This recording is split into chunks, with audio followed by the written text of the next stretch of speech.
Imagine trusting someone so deeply that you would follow them anywhere, across countries, across oceans, into the jungle.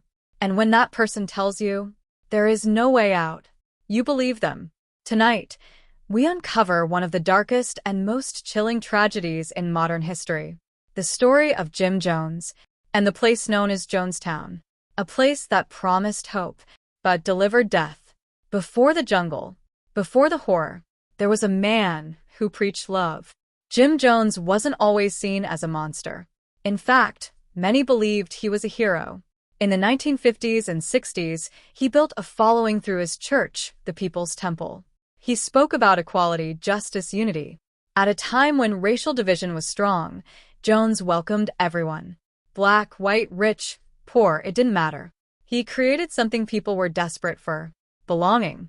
But slowly something changed. His sermons became less about God and more about control. He claimed he could heal the sick, read minds, see the future. And then he began calling himself something even more powerful. Not just a preacher, but a savior. Behind the smiles and sermons, there was something darker growing. Jones demanded loyalty. Absolute loyalty. Followers were encouraged to confess their secrets publicly.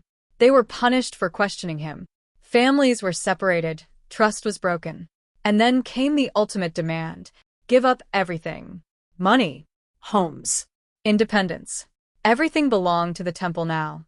And if you tried to leave, you were told the world outside was evil, dangerous, waiting to destroy you. Fear became the glue that held them together. As scrutiny grew in the United States, Jones made a radical decision. He would build a new world, far away, in the jungles of Guyana, a place where no one could interfere, a place where his control would be complete. That place became known as Jonestown. At first, it sounded like paradise, a self-sufficient community, farming, unity, freedom from oppression. Hundreds followed him there. They left everything behind because they believed. But Jonestown wasn't paradise. It was a prison. Days started early and ended late. Hard labor in the tropical heat, little food, constant exhaustion. Loudspeakers played Jones' voice day and night. There was no escape from him. Even your thoughts felt monitored. Armed guards stood watch. Letters were censored. Leaving wasn't allowed. And then came something even more disturbing: white nights, emergency drills. Followers were told to gather and prepare for death. Sometimes it was just a test. Other times it felt real. They were being conditioned, prepared. Back in the U.S., families were growing worried. Loved ones had disappeared into the jungle, and they weren't coming back. That's when Leo Ryan decided to investigate. In November 1978, he traveled to Guyana with journalists, concerned relatives, and cameras. At first, Jonestown put on a show: smiles, music, laughter. But behind the scenes, people were slipping notes to Ryan, begging for help.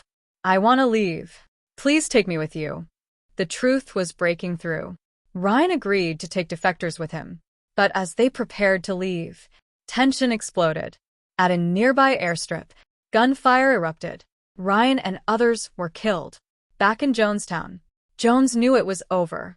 There was no escaping what would come next, no defending what he had built. So he made a final decision. Jones gathered everyone: men, women, children. He told them the world would torture them, destroy them. That death was the only way to stay free. What followed was not chaos. It was organized, planned. A drink was prepared, laced with poison. Parents were told to give it to their children. And many did, because by then, fear had replaced reason. One by one, hundreds died. Over 900 lives were lost that day, including more than 300 children. When authorities arrived, they found silence. Bodies stretched across the ground. A community erased. At the center of it all lay Jim Jones, the man who promised salvation, the man who created a nightmare. The world was left asking, how? How could this happen? Jonestown wasn't just about one man. It was about influence, manipulation, the human need to belong.